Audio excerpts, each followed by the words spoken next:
Yes, hello Internet, and welcome once again to the Free-to-Play cast. This is episode 146. We're recording on July 15th, 2015. You're watching on July 16th or later.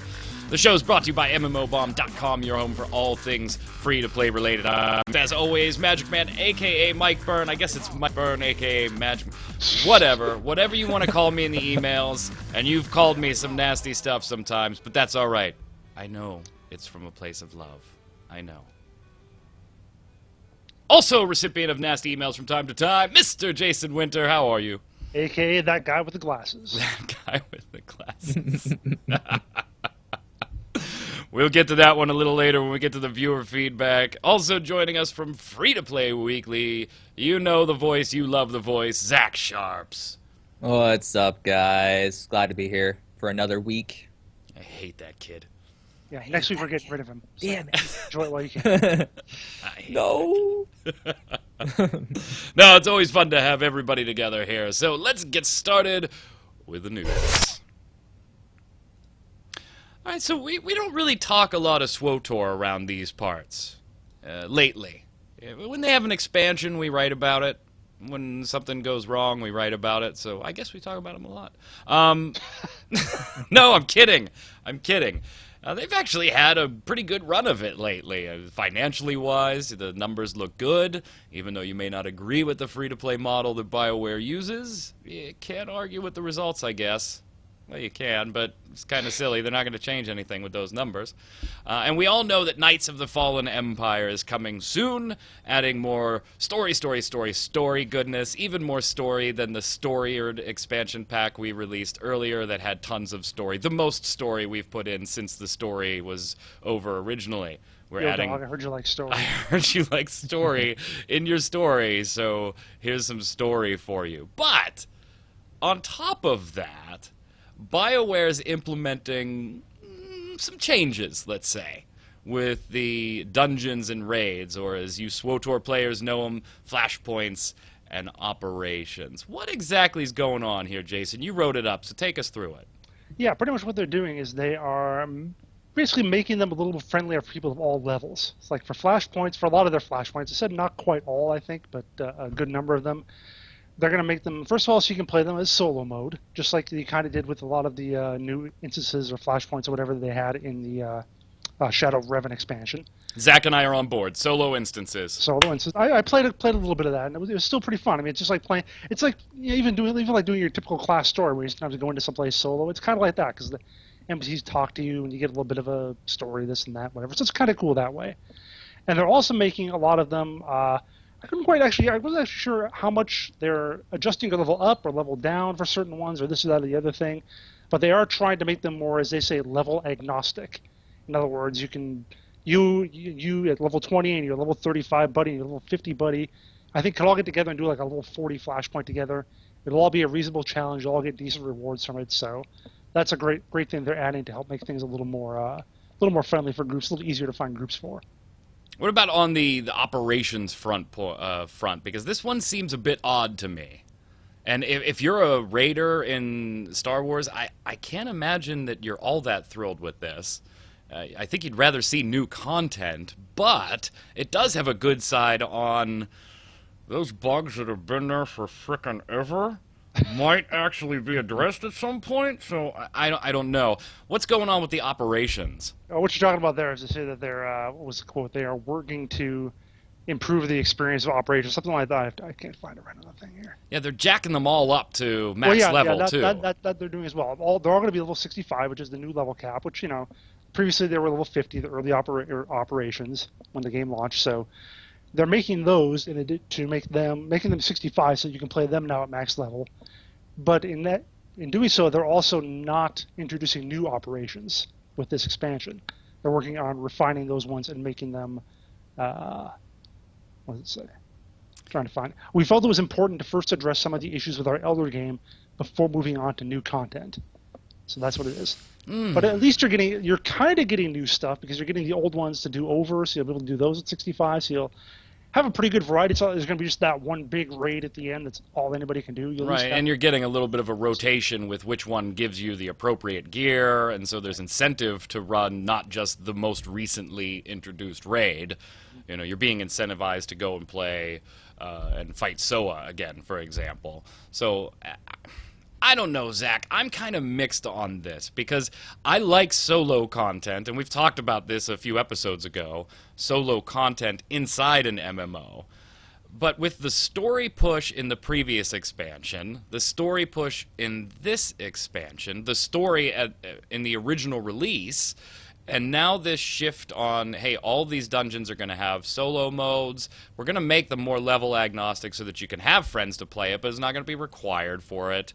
With the exception of the changes to operations, which we'll talk about separately in a second, I think this might be a little too much solo in my MMO. I don't know when the term MMO no longer applies because, well, I mean, I guess it's always going to apply because we're all online at the same time, but we're not really being incentivized to play together too much anymore, in my opinion. Am I just nuts and off base, or are we turning this into Knights of the Old Republic 3, which is kind of what we advertised the original story as?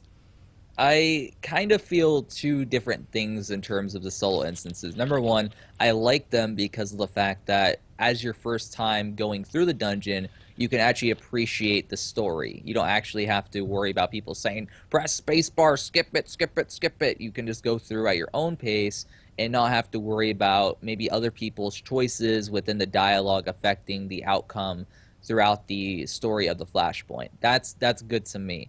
But wasn't that a big selling feature of Dungeons to begin with? Was the whole social interaction and somebody winning the role, and if you're going for light side, if I'm going for dark side, who's gonna win it? And they just didn't actually take into account what MMO players do.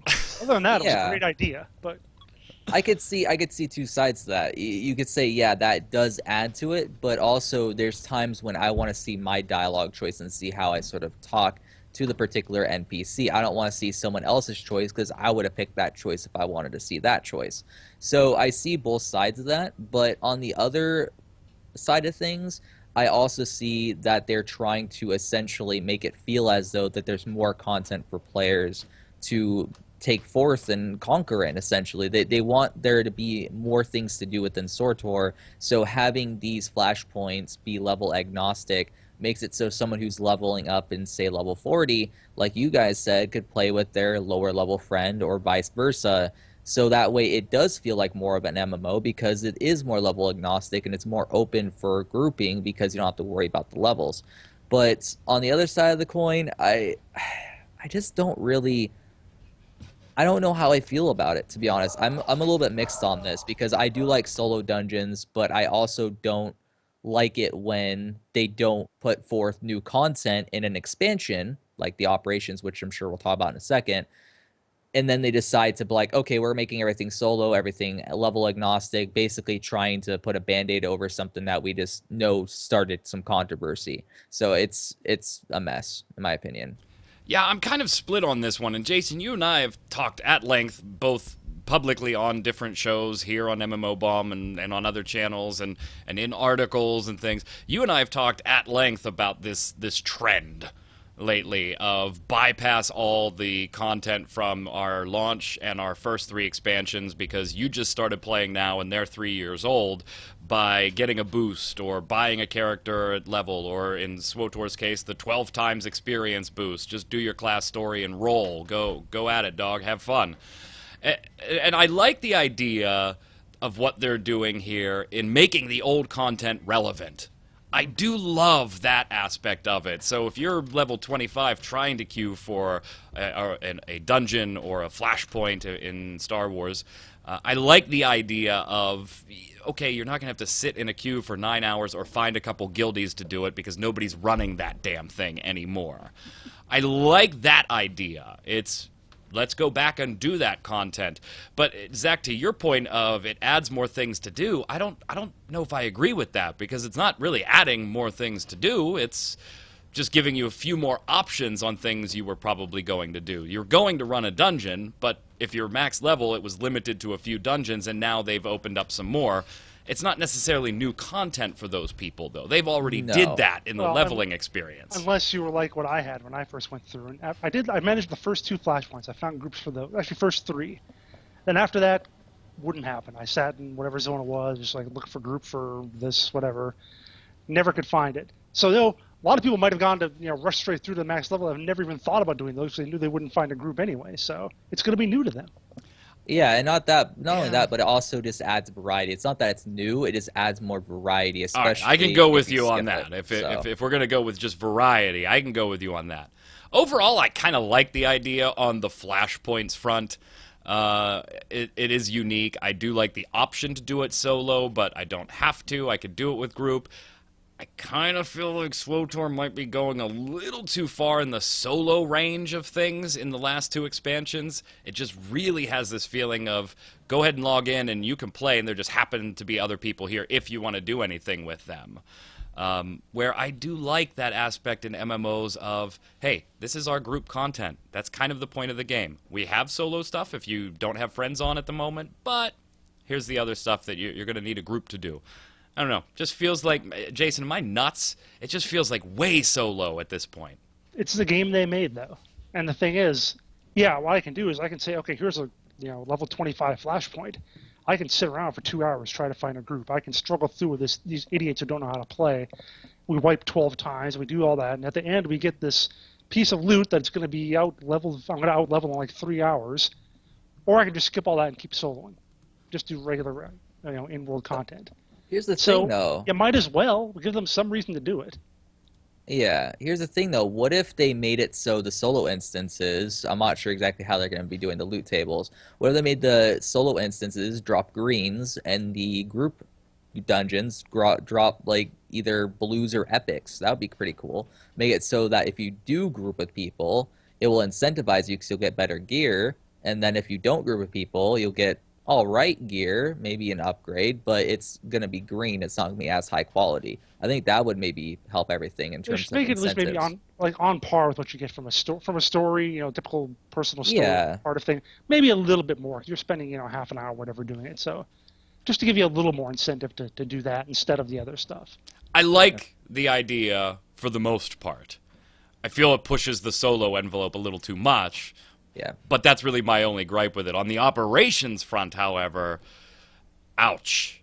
Mm-hmm. If you're a raider, while this is kind of like, well, that's cool, now they're going to be spending time fixing these things that we've been complaining about in some of these operations forever.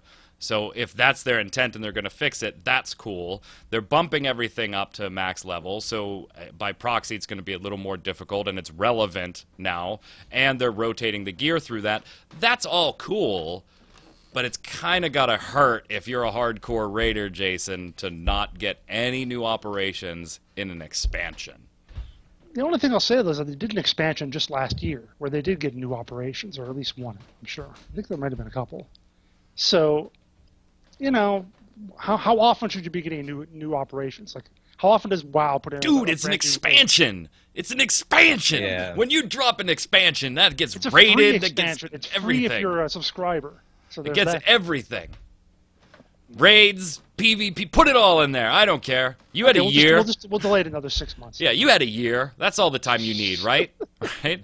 And then we'll have more bugs like we do in some of the original raids. Jam it in there. Jam it in there. Get those guys working 14-hour days, 6 days a week. They don't need to see their families. Screw them. Now, and I haven't hardcore raided in Star Wars: The Old Republic since the first expansion, so I really don't have a horse personally in this race. I like the idea overall. I just think that so much of I'd like to see like a census taken in Star Wars. It's been a while since we've seen that, where they do the whole, here's the level range of all the players, and here's the classes that they play and things like that. It's been a while since we've seen that type of census, because I just get the feeling when I play Star Wars from time to time that the bulk of its players that are still playing, and particularly the subscribers, they're at level cap. It's not like WoW where there's a huge downshift. You think everybody is level 100 in WoW, and then you look at a census and you're surprised, well, wow, the average level is like 58 or 61. That's surprising to me. In Star Wars, I think it's the other way, that most of the subscribers in particular are at max level, And technically, this expansion, as far as PvE, flashpoints, and operations, doesn't give them anything new to do. But I would also think that Star Wars: Old Republic has a smaller percentage of people who are interested in like hardcore raiding and endgame, that kind of thing, than a game like WoW does. Because SWTOR is like Star Wars. A lot of people play because, hey, it's Star Wars. Yeah. They want to experience the story. They want to do all that stuff. And that's where I think this is gearing more towards those kind of players. Absolutely agree. Hardcore MMO raider types. I absolutely agree. But if the bulk of my players are up there, like I'm not a PvP guy, particularly in Star Wars. I just didn't like the PvP. So it's all PvE or bust for me in Star Wars. And if I'm already at level cap and I'm raiding consistently and I have most of the gear, I'm just working on the last couple of pieces, but it doesn't really make a difference until the new content drops. There's nothing new. Then roll in new alt. See some more story. Right, and I think that's a dangerous thing to be saying, is besides the story content that you're going to play, there's nothing new here for you. We've taken stuff you've already done, we've made it more difficult, we've made it level appropriate, we've made it the ability to solo it, but Zach, at the end of the day, if you're somebody like our friend Larry Everett, right, over at Massively, if you're Larry Everett, besides the story, nothing new. Yeah, exactly. I have three things when it comes to this particular matter. So, number one, they are one of the highest grossing free-to-play games out there, yet they can't afford to make endgame content in their new expansion. I don't care if it's free. I don't care at all. One of the biggest issues I had with Shadow of Revan was there wasn't enough to do, and I was done with the expansion in less than a week. And so, yeah, there's going to be quote-unquote more story.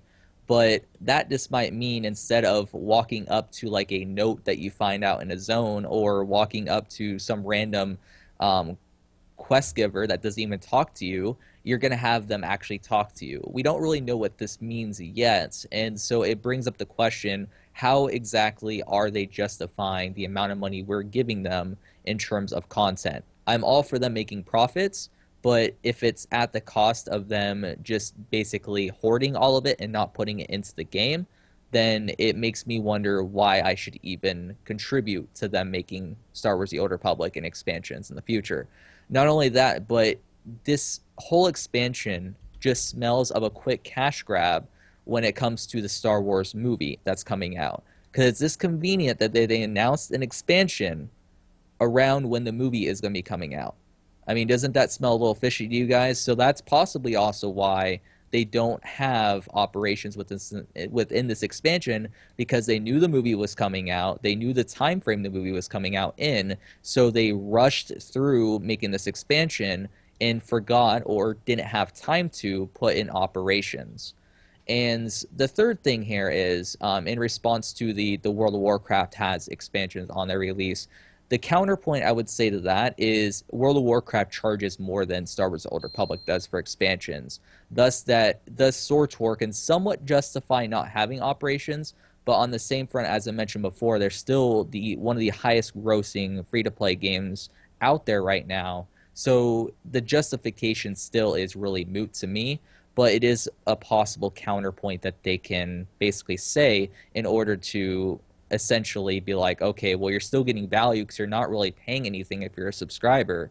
But on the other front, people could say, well, you should still have operations and expansions. So I could see both sides, but I really just think that this is a movie hype cash grab, which is why they don't have operations, because they had to rush through it and get it done as quick as possible. Well, I think you mean a cash grab from a players and storefront, because like Jason pointed out, the expansion doesn't have a cost for those guys. Yeah, cash grab as in getting people in the game, because people are going to renew their subscriptions in order to play this expansion, like myself. So they're still going to be making money off the expansion. Instead of just charging a flat rate, it's just going to be the price of the subscription. So. And we also don't know yet plans after the launch of the expansion. We're talking strictly what's going to be in the expansion pack on launch day, Jason. So we don't know if their plan is 2 months later we'll release a raid. And comparing WoW, and well, WoW players just got their last raid of the expansion a little bit ago, and they're not happy about that one. So I guess just rating's dead. That's what it is. Rating's dead. You heard it here first. Probably not. Maybe first, they'll actually. Probably like 12th tier. Probably 12. yeah, maybe they'll make solo raids. Yay! But then there wouldn't really be Solo them calling it raids. Wait a minute. Yeah, Wait a yeah. minute. So it's something, you know. So, no, it's not actually. Not really. Hey, it could be like the Shadow, like the Revan boss fight, where you have a bunch of NPCs as your group, and you go in and kill, a boss. That's what it could be. I mean, come on, it's SWTOR. I mean, it's pretty much a solo game to begin with now. Why not? Yep. Speaking of games with no content, RaiderZ or RaiderZ. I know from the PR team way back when this first came out years ago that it's Raiders, and so of course I questioned the capital Z.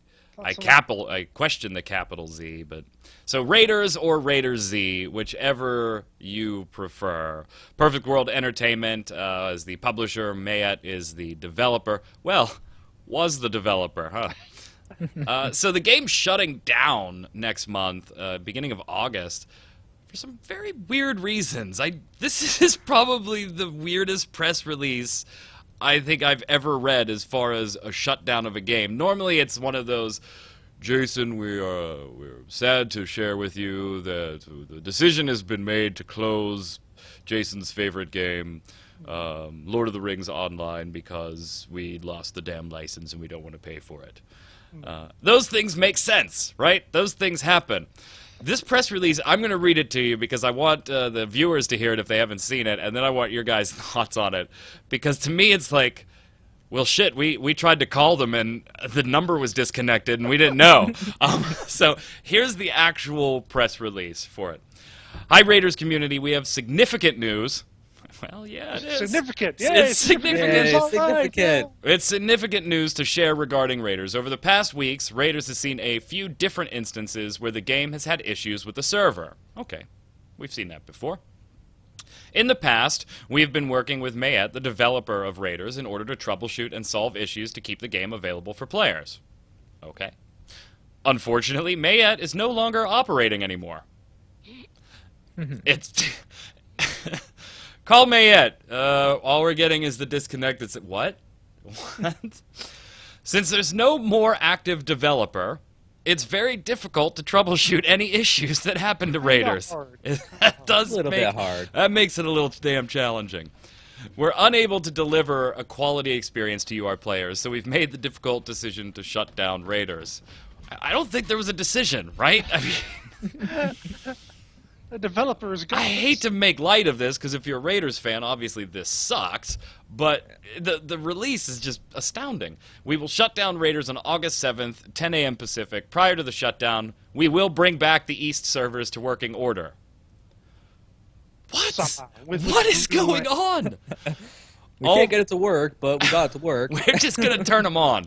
Whatever happens, happens. All Raiders payments dated back to May 7th will be refunded 100% to your ARC account balance, which can be spent in any Perfect World Entertainment games. We've also reduced the prices. God. Fire sale. We have also reduced prices of all items in Raiders item shop to 1 Zen for those who are still able to connect to the game and play. All players who have logged in... This is ridiculous. All players who have logged in during the past 30 days will be granted 1,000 in-game currency to use on the item shop prior to the shutdown. This transfer will happen, it already did, July 8th. Thank you for your interest and loyalty to Raiders over the last 3 years. We appreciate your understanding. Please let us know if you have any questions or concerns, and we'll answer them to the best of our ability. Perhaps the wildest game shutting down press release I've seen in a while, Jason, and you and I have been doing this for years. What about you? It's like the building is already collapsing, and they're saying, "Oh, by the way, guys, we're shutting down." By the way, we're gonna open up the East Wing. Whatever happens, happens. Oh my God, it's amazing, Zach. It's really strange, but it's... I don't know. I kind of feel bad for them because they're like, we want to keep the game going, but the developers, they disconnected their line, so we can't fix the game. What are we supposed to You know, do? I checked the Mayet's website is still around. There is a contact them button. I guess that doesn't work though. Yeah, and it just seems like even just the way the thing is worded, it seems like even Perfect World was surprised that Mayet was no longer in existence. It's like they called them 3 weeks ago and they said, "Oh no, dude, I'm not at work. We closed." It just seems so freaking odd. There's no, "Hey, Mayet is closing." Because it's not like they just opened up on Monday and then Tuesday were like, "Screw it, we're out of here," right? They knew they were going to be closing. That doesn't just happen like that in most cases. So there was no, "Hey, Mayet is going away in 2 months, so we're going to wind down the RaiderZ servers." It seems like we're having issues. We reached out to Mayet and found out they don't exist anymore. So bizarre. Yeah. But by the way, here's some free in-game money, and if you can actually connect, you're welcome to buy things. Go for it. So bizarre. And this was the game that was like Terra's competition, Zach. Remember when this came out a few years ago, everybody was like, "Oh, this is going to be the Terra rival." And the action combat was pretty good in there. But it had its flaws. But it also turned into such a grind like Terra when you're trying to get to end cap. So I'm not surprised that this one's shutting down. It's just very bizarre. It's really bizarre, and like you said, the game's combat was fun. I thought that it had a lot more weight than Terra's combat. I thought it was really, good in terms of its mechanics. I thought that it was strategic because it was a little bit slower than Terra's combat, like a little bit slower, I felt.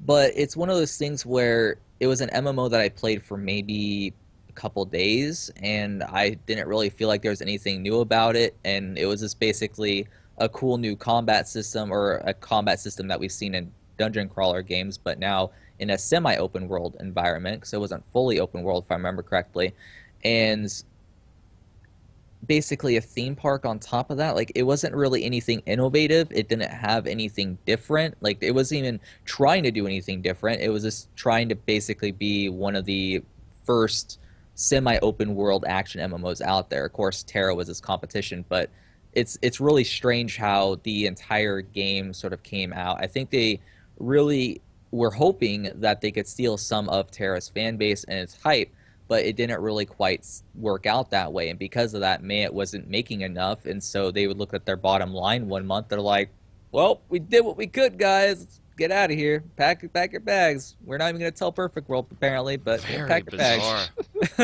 It's very bizarre. Yeah, I mean, we were talking about this a little bit a couple hours ago, and just from my opinion, from someone who didn't really play much of Terra or much of RaiderZ, just from someone who had to cover the games for different sites and so on, I seem to get Terra press releases and hear news about them, once every month, every other month or so I'd hear something.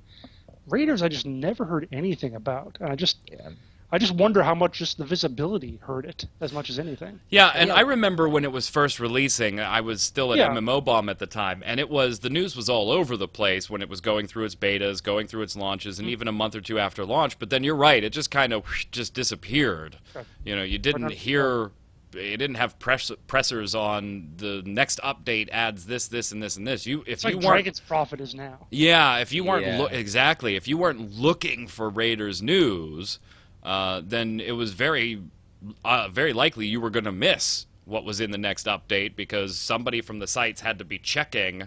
Like, somebody from our site would have had to have been checking on RaiderZ specifically to find a lot of that stuff. Very weird. Very bizarre. Sucks for RaiderZ players. Sorry, gang. I did want to avoid talking about Trion Worlds in any way, shape, or form this week when I originally wrote the show notes, because we had mentioned them in the previous two shows.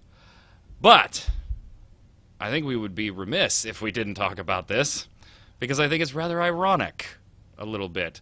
Trion Worlds launched Trove just a few days ago, and right off the bat had severe login issues and absurd queue times. I've seen screenshots of 2,650 minutes.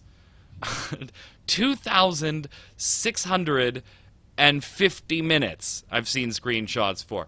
Just to put that into perspective for you, gang, that's almost 2 days. Now, Trion did say the times weren't right, but that's little over 44 hours. Yeah. Little over 44 hours. That's a hell of a queue. So they did free up and they purchased and installed some new servers. Well, that's not really much of a surprise. We do see this thing with most MMO launches. But Jason, didn't Scott Hartzman just talk to you about what they've learned with ArcAge? Well, he said what they learned is that they won't take their public test server to use as a live server. He didn't say there wouldn't still be queues. He didn't say there wouldn't still be too many people, but... And to be fair, I mean, you were questioning him about Devillion Online, Yeah. but the question was not specific to that game. It was, what did you learn from ArcAge Queue Simulator 2014-2015 and that whole launch, and then immediately repeated it in their next internal release. I always feel bad for MMO companies for this, and I think of a shopping mall that opened up near where I lived once, and I went there like the first weekend, like first Saturday, and it was packed, and I drove around for like 15 minutes trying to find a place to park, and I think I eventually did find somewhere like in another zip code. I found a spot. Then I go to that same mall like 3 months later, and the parking lot is like a third full, and I think, gosh, I bet the people who made that and who bought the property over the parking lot, I bet they wish they could have not bought that much now, seeing how full it is. And it's the same thing with MMO launches. Like these first few days, yeah, they're going to get swarmed to hell and back. They can buy, 83 new servers, and they know that in 6 months they're going to need like a tenth of that, just because that's how MMOs are. But even if the game is good, even if it's not a bomb or anything like that, they know it's not going to be nearly as much. But they get blasted to hell and back for having these kind of queues early on. It's just a no-win situation.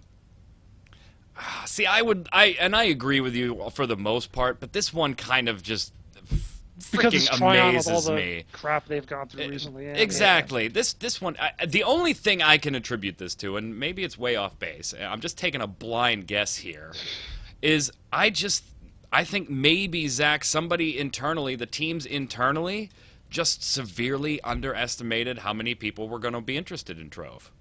Well, That's the only thing I can think of, because Yeah. I have to believe that Trion Worlds, after ArcAge and the Q disaster there, knowing that we're going to be releasing Devillion Online, and we don't want to repeat that issue again because it was staggeringly bad, and now here we go with Trove, I have to believe that they were like, okay, gang, let's get this right. What are our projections? Let's get the servers ready. We're probably going to have a little bit of problems. We know that.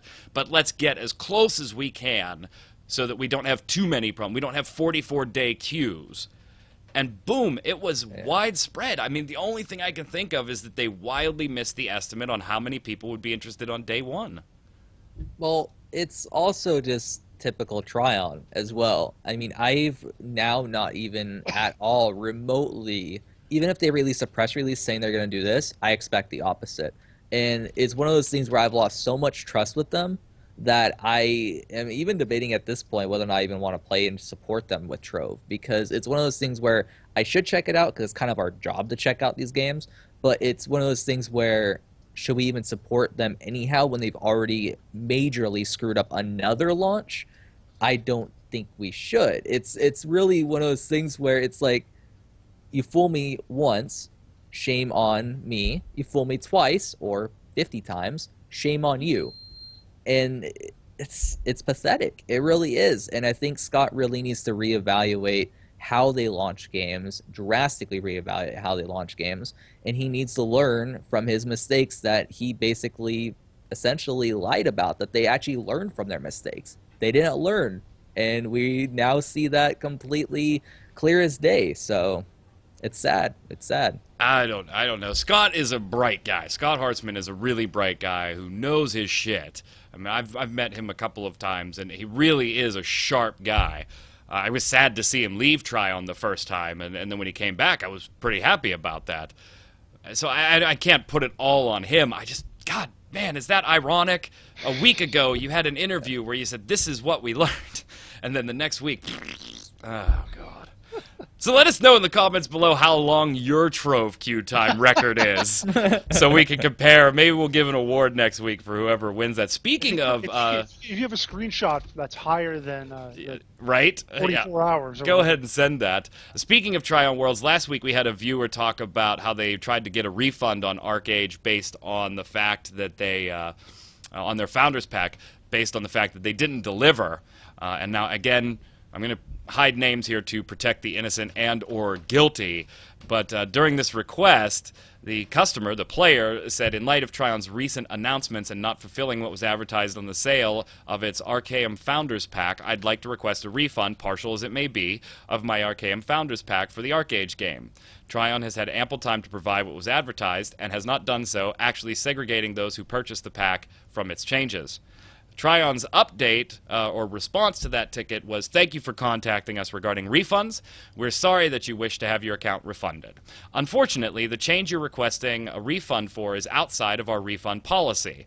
Due to this, we are unable to process a refund for this charge. We apologize for any inconvenience this might cause. If you have any additional questions or concerns, please don't hesitate to let us know. Thank you for your continued support of Trion Worlds and for playing ArcAge. So it's not as smack you in the face as the comment kind of led us to believe last week, but I did want to update everybody that the viewer did send that in. That kind of sucks. You know what's funny, though, Jason? If it was Sony Online Entertainment or Daybreak Games, they would have given them a refund. Probably. Yep.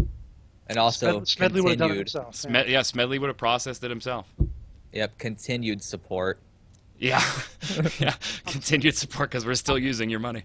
I'm surprised they didn't say that we can't do this because XL Games won't let us. All right, speaking of bad news, let's go do the bombs. All right, Jason, why don't you start us off this week? I think I went first last week. All right, I'm going to give a bomb to Skyforge, which I've been playing somewhat regularly since the open beta, early access-y, whatever thing. And I'm liking it because it is, I think it's going to be to me what Echo Soul is to Zach. It's going to be the game I just play when I want to go in for a little while, just want to kill some stuff, don't want to think too hard. I finish an adventure in there, and it gets me some loot. There's like 85 different currencies or whatever. I get like 6 of them every time I do something, and I'm like, yeah, okay, I'll just throw those in the bank, whatever, or deal with it some other time. Make my numbers get bigger. I just don't care. I'm just playing it, killing stuff, grouping up. Sure, it's fun on a simple, kind of semi-brainless level, and that's all I'm looking for right now. So, Da Bomb. I have to admit, though, it's got a good inventory system. It's good with all the currencies and everything. So I'm making you lug all those currencies around in different containers, whatever. So we talked a little bit about Skyforge last for week, and the topic that we were talking about had nothing to do with the caps, but there were people already pissed about those weekly caps in the comments of last week's show, and it's not getting any better, is it, Zach? Nope, my A-bomb, massive A-bomb to Skyforge for the caps that they put in place, because not only, I got clarification, because I did a video up on my personal channel about this. The weekly reset happens earlier today at midnight Eastern time today, and so we got to see how exactly they're going to execute the caps on the US servers, see whether or not they change from the RU. And essentially the way they made it work out is you start out at 1.5 times your normal cap at the beginning, and then they drop you down to 1.0, only to afterwards hire you up as you progress in the coming weeks. So they bring you up at a higher point to drop you down to a lower point so you cap even quicker, because I capped within 2 days as a person who played it for maybe 8 hours a day, and so I'm probably going to cap within the first day today. Well, there's your problem. There's your problem, playing 8 hours a day. I know, shoot, I know, I play their game. It's so bad. But it's really ridiculous to me because they also brought up the fact that there's spark overages, meaning that they know there's an exploit going on where some people apparently are running dungeons and getting rewarded past their cap, so they get a reduction in their cap the following week, but they won't fix it. Instead, they make it so people who maybe don't even know that they're exploiting the game, they go into a dungeon before they hit cap, they get rewarded past their cap. The next week, they have different caps than their friends, and they're like, what the hell is going on? They feel robbed. And the 1.5 to 1.0 cap reduction makes you feel even more robbed because it should even though there shouldn't even be a cap to begin with in 2015. Every successful MMO that I know of doesn't have caps like this in place, only for endgame, but that's endgame. And it's one of those things where it's like, okay, just make it 1.5 and then next week increase from there. Don't make it so it drops down drastically to the point where people are going to cap within a day and be bored again. Because, yeah, there is some things to do in the game, but there's not really meaningful things. I want to progress through my Ascension Atlas. I don't want to go get some celestial threads from a mission or progress my order, which is essentially Garrison 2.0 from World of Warcraft. It's a complete mess. Wow. That's Told you it was a massive A-bomb. Yeah. Wow. I have an A-bomb to the Trove launch. Anyway, it's staggering to me. Poor Trion Worlds. It's staggering. I like Trion Worlds as a company. More people gave feedback on whether I should end my boycott, and they said, just give up. They said, yeah, you're gonna just don't think you're ever gonna play Rift anymore. Let's see. So other viewer feedback. Joe Rab says, I hate the guy with the glasses and that kid. So I guess he just hates Zach. Me too, Mike. Obviously, you don't. No, I don't have glasses. I know, no, guys. Oh, he hates the I kid can't with hear the it. glasses. No, see, no. See, now I have glasses.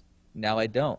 Who does he hate? No one knows. I don't know. Or Kent. So either Joe Rab hates Jason and I and is being funny about guy with glasses and the kid, and he's just saying he hates all of us, in which case I'm sorry. Thanks for the view. Or, hey, maybe Joe Rab's just a funny dude or dudette, and in that case, go for it. Love you. You're awesome. I love sarcasm. Or he just hates all of us. Yes. Grimsbane says, I'd like to give an A-bomb to Trion Worlds as Trove launched with the plague of queues of Hell's Fire and Brimstone. 2,253-minute wait is just unacceptable. You think that they would have learned from their ultimate and pathetic mistake of Q City Arcade. Go ahead, Jason. Does anybody ever learn, though? This happens at every game. It does, Anyway. but I just didn't expect it to It's the be parking like lot this. The Anyway. parking lot edition. Joshua Knight says, A-bomb to Perfect World Entertainment for closing RaiderZ. He writes it with two words. I want to call it that. Firstly, they released a game that is terrible compared to its competition, Terra Online. Because, wait a minute. They released a game that you say is terrible, and now you're upset that they're closing it. Okay. But then they don't really do much to improve it. Yes, the developer abandoned them. However, with how much of a cash cow, pay-to-win mess some of their titles are, cough, PWI, cough, they could have afforded to hire a new developer easily. I'm sure they could have. You just have access to all their financial information. Yep. No problem. Yep. There's no doubt they could have, but Oh, sure. it I just mean, isn't worth it. Yeah. Is it worth it? Yeah. Go ahead, All Zach. right. Sailor Naruto39 says, I want to give an A-bomb to open betas and closed alphas and the like as well. I feel that everyone gets so excited for them that they constantly talk about them ad nauseum. It gets to the point where I become jaded and no longer have interest in the game by the time it actually comes out, and I feel a lot of people feel the same, or it could just be me. Something about companies putting out and making profit on a blatantly incomplete product got me feeling some type of way. I understand why they do it and why people want to join them so bad. I'm just annoyed is all. I'll just wait for the finished product, aka full release. And I give a bomb to that comment. That is a great comment. Yeah, me too. Totally my opinion. That is a great comment. Yep. Although I will let you guys know that when he said I become jaded, I did flash the screen to Jason Winter. Terranova667 says, question to ask for the next free-to-play cast. What happened to Bomb Live? It's been 2 months since the last show. Has it been axed? If it's due with the lack of free-to-play games to stream, then maybe just stream anything. I always come to a Bomb Live stream to hang out with magicman or Jason and the rest of the regulars that showed up rather than what was being streamed. It would be sad to see it gone for good. No, it's not gone for good. Well, the Thursday one is the viewership was just wasn't there. It didn't make sense to do it. The Monday stream actually had decent viewership. So no, it's not gone. Just both Jason and I got ridiculously busy with MMO bomb shit and outside shit, so it kind of went away for a little while. Has nothing to do with the games, because you've seen the streams where I play the same game for 3 weeks in a row because I'm working on something in that game. I did that with Skyforge most recently.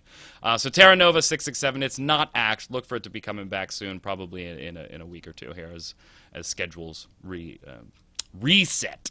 Go ahead, Jason. All right. This is Exclusive Treasure. Says, I've got to give a dub bomb to Skyforge. My husband and I think he's missing there. My husband and I have been enjoying early access and believe it will become our new anti-social MMO. In other words, something we can do when we're tired of jerks on other games. Action combat is a kind of a scary thing for me. You're going to be playing a lot of Skyforge then. There's Action lots of combat jerks is kind on of other games. Scary thing for me since I have some control loss in my right hand and I'm very right-handed. So I was glad to see the controls were user-friendly enough for me to handle with some degree of competency while still posing a challenge. I used to be an Outlaws player quite some time ago, so I had mixed feelings on this one, but so far I like what I see. Just don't play it for like 20 hours a day or you'll run up against the caps and you'll go scream on Reddit. Everything in moderation. No! Well, moderation is like, what, 2 hours with Skyforge? I mean... Yeah, that's about how much I play per day.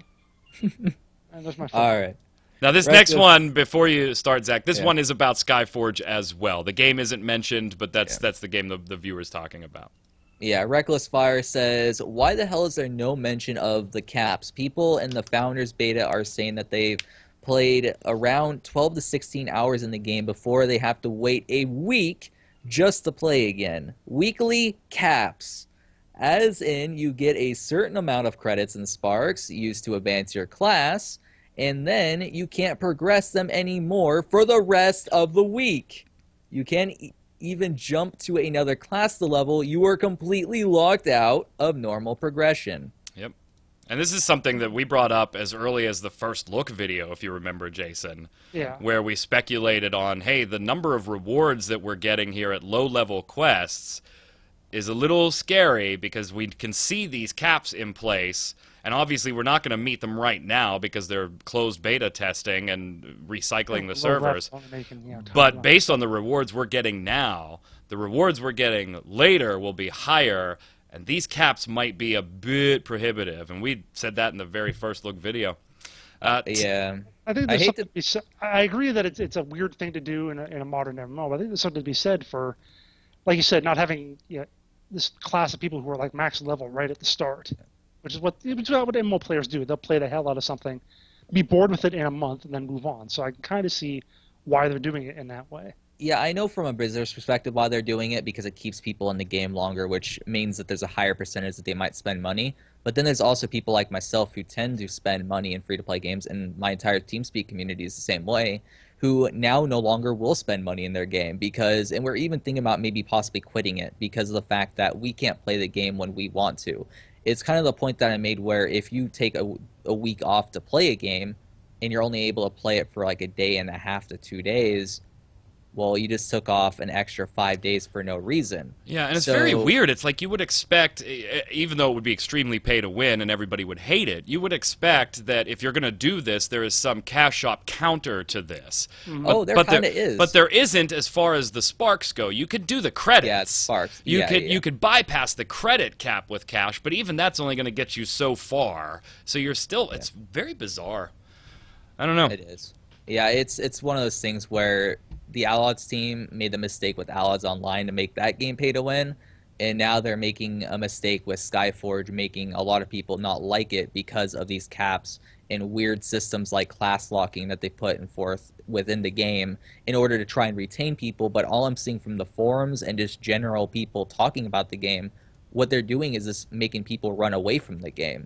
So they're really just hurting themselves, and I think they're going to hit that 6% of people that stay within the free-to-play game much quicker than most games typically do. So, Tepic says, regarding gender-locked classes and Jason's comment, dwarves in Lord of the Rings Online are kind of genderless. You can't select male or female in the character creation. Just never talked about Lore-wise, I believe Tolkien said that only dwarves could tell the difference between the sexes. The game's cosmetics are not gender-locked, so players who want female dwarves can wear dresses, etc., if they want to. I'd also say that a gender-locked race is something very different from a class, as you could have mythical races that have 1, 2, or more genders. Now, I agree, Tepic, with that the bottom portion of that. Final Fantasy XI, a game I played for a long time, had a few classes that were gender-locked, or not classes, races that were gender-locked specifically for that type of reason. And again, I don't really have a problem with gender-locking as a whole. I have a problem with adding it after the fact. It's kind of silly if you add it after the fact, like Tara did. Question of the week last week. What free-to-play game would you like to see run a real cash competition in-game, and how should they do it? We're not talking about esports tourney money and stuff like that. We're talking about an actual in-game event like Marvel Heroes 2015 was running. Genesee Gaming says, question of the week, Marvel Heroes 2015 cash giveaway is brilliant. My first pick for another game to do this would be Path of Exile. Saw that one coming a mile away. Pretty much. But I would love to see any and all games give players a chance to win cash. Perhaps a system where a percentage of cash shop purchases are given back to players as random loots on a weekly or monthly basis. I really like that. That's kind of That's a good idea. Further, give away X% in actual money and Y% in in-game currency. That dude or dudette, whichever the case may be, and if it's not binary, it's not binary. I don't care. Whoever you are, Genesee Gaming, you need to fill out applications for these companies, because that's like the third time I've put your stuff in the show notes, and all three of us were like, well, that is a damn good idea. Yeah. Yeah. And that's kind of like what you have with the prize pool for some of the big MOBA tournaments. People can donate to them, and Yeah. the more they donate, the bigger the cash prize is. Go ahead, Jason. All right, UDK Facey says, for the question of the week, I would love to see IMVU become an esport. This is the kind of fashion competition 18-year-old males could get excited about. If you don't know, Google it. Go ahead, Zach. Fresh Undead. I've been playing Marvel Heroes 2015 as my main game for a little over a year now, and I think it's great that Gazillion is doing the giveaway. They are a great company that gives back to the players a ton. Just in the last couple of months, I've gotten a couple free heroes, 1 free skin, 1 free team-up, and a free pet. I think they're one of the companies doing a great job with their community, and the game is constantly adding content. That's a far cry from the comments that were made about that game when it first launched, if you remember. They did a infographic today, and it showed, among other things, their Metacritic score when they launched was 53, and now it's 81. Yep. Yep. Nice job. Breckner Caitlin says, I was going to ask you to talk about the Marvel Heroes cash thing. Happy you already talked about it. I agree with Zach. It's not a great system. Winning a tournament in League of Legends and getting 5K is one thing. Having a random chance to win isn't that great. Oh, and I haven't gotten a costume drop yet in the few thousand hours I synced into the game, so I won't be playing for the insanely small odds of getting the cash. Kind of right on point with where you were, Zach, as far as being long-time players might not like this as much as newbies. Yeah, definitely on that point. Question of the week next week. I was writing up Siege Lord. I just remembered that I don't really enjoy browser-based games. I don't really have a good reason why, besides most of them being shovelware. How do you feel about browser-based free-to-play games, and why? Let me know in the comments below. Maybe I can latch on to a reason somebody else doesn't like them, besides the fact that most of them Give me a suck. reason for your hate. Yeah, give me a reason to channel my hate. Until next week, gang, Mr. Jason Winter, Mr. I Hate Browser Games 2, where can everybody find you, sir? Mr. the guy with the glasses. Right. The other guy with the glasses. Find me on Twitter at WinterInformal, streaming twitch.tv/JasonWinter. Mr. Zach Sharps. You can follow me on lugogaming.com. It's where I post everything that I do, and that's where also you can find my Twitter, Facebook, and everything else. I'm Mike Byrne, a.k.a. Magic Man. You can follow me on Twitter at MagicMan1, MAGICKMANN1. Of course, come on over to MMOBomb.com. Check out all the great articles, videos, and giveaways that we have posted there. Got a couple giveaways going up in a day or two that you guys should like. And until next time, gang, stay safe, and we'll see you out on the servers.